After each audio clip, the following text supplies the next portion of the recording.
Авторлық әңгімем ерекше қасиеті бар мысық. Жарқынай апаның бір мысығы бар еді. Оның әдеттегі ойыны өткізетін уақыты өліп қалған тышқандардың мәйітін тірілтіп, онымен ойнау болатын. Ойлаңызшы, оның осындай қасиеті бар тұғын. Ол мысық әдетте осындай ұсталған тышқандармен ойнайды. Байғұс тышқан қайтадан өлгенде мысық азапталған ол кеміргіш жануарды үй алдындағы бақшаға көмеді. Келесі күні тірілтіп, қайтадан ойнауды бастайды. Барлығы мысықты жақсы көреді, себебі оның ерекшелігі өте мейірімді мінезі бар, әдемі және түктерінің түсі ала-бұла өте қанық болатын. Сонымен бірге оның сырын мен ғана білетінмін. Бірақ бір күні бұл құпияны білетін жалғыз мен емес екенім белгілі болды. Бір күні таңертең терезеден қарасам, үй алдындағы бақшада сүйіндік көкені көрдім. Сүйіндік көке маскүнем болса да, адамдарға мүлдем зияны жоқ еді. Бірақ бәрібір ол Жарқынай апаның мысығын ұнатпайтын. Біз тұратын квартираның бірнеше тұрғындарының бірі еді. Жарқынай апа мысығын сүйіндікке ұқсаған сүмелек, кетшары деп ұрсатындықтан көкеміз бен мысықтың арасында араздық пайда болған еді. Бұл қатты маңызды емес, бірақ олардың текетіресін әзіл деп атауға да болмайды. Сөйтіп бір күні маскүнем көкеміз мысықтың үстіне бір шелек су құйып жіберді. Алайда көкем көп өтпей ақысын алды. Келесі күні мысық терезе арқылы сүйіндіктің пәтеріне кірді. Ол бірінші қабатта тұратын. Газдың үстінде тұрған тауық етін жеп, барлық перделерді жыртып тастаған. Жалпы осындай жағдайлар жиі қайталанатын. Күндердің күнінде сүйіндік көке бақшада қыдырып жүрді. Мен балконға шыққанымда ол мысық көмген тышқан мүрдесін қазып алып, оны қорықпай құйрығынан ұстап қарап тұрды. Мені байқаған ол сирек тістерін көрсетіп күлді де мынаны айтты: "Міне оның тыққан байлығы.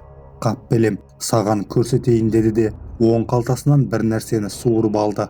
Ол сырты жылтырлау, терісі жасыл түсті ойыншық тышқан еді. Ойыншықты алды да өлі тышқанмен ауыстырып қойды.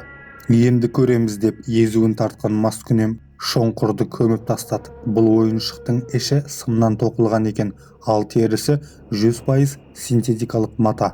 Маскүнем маған қарап түш деді жымиып, ал мен жай ғана бас изедім, бірақ іштей қатты таң қалдым. Несі бар ол мысықта дедім де қойдым.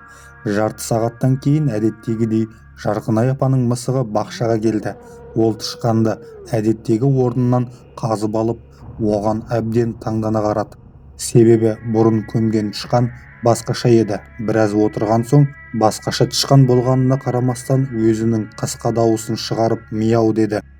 Осыдан кейін әрдайым өлі тышқан тіріліп кететін, бірақ бұл тышқан тірілмеді, өйткені ол жасанды еді.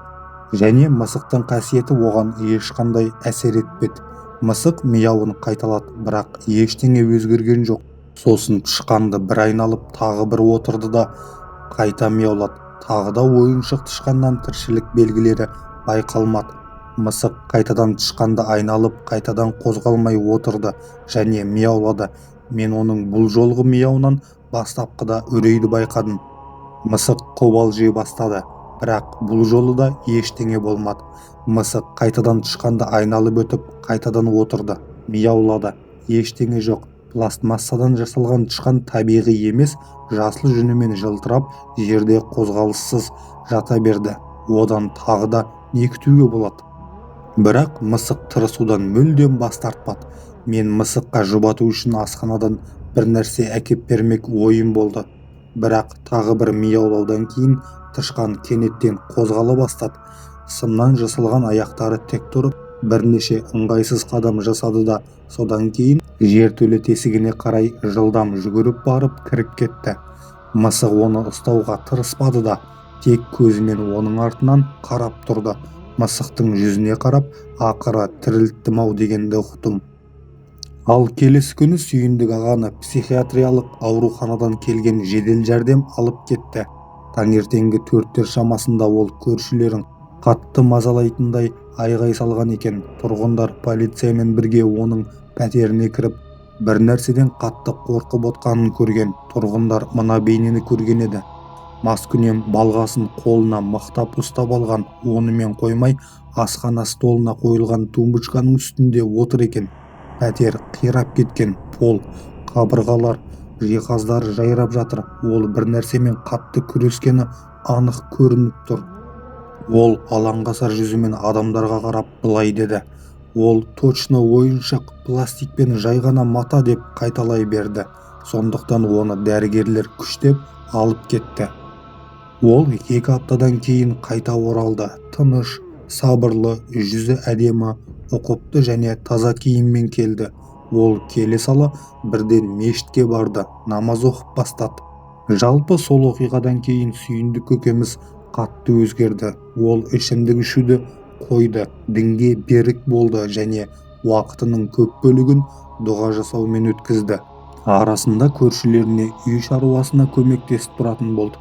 Бірақ жаңағы мысықты кездестіргенде Кәлима қайтара беретін, ал мысық Кәлиманы ести сала қашып кететін. Сондықтан ешкімге үлкен зиян келтірмесе де мысықтың бойындағы қасиетті жақсы деп айта алмаймын. Жалпы осылайша бәрі жақсы аяқталды. Мені аздап алаңдататын бір ғана нәрсе, мысық тірілткен ойыншық тышқан әлі де тірі, жертөледе өмір сүруін жалғастыруда. Бұл тышқанның балаға немесе үлкен адамға зиян тигізуі екіталай. Бірақ Сүйіндік көке сияқты адамды психбольницаға оңай ғана жібере алатынына көз жеткіздім. Әңгіменің соңы. Каналыма тіркеліп, лайк басып, комментарий жазуды ұмытпаңыздар. Бастарыңыздан өткен қорқынышты оқиғаларды да қалдырыңыздар. Келесі шығарылымдарда жариялайтын боламын.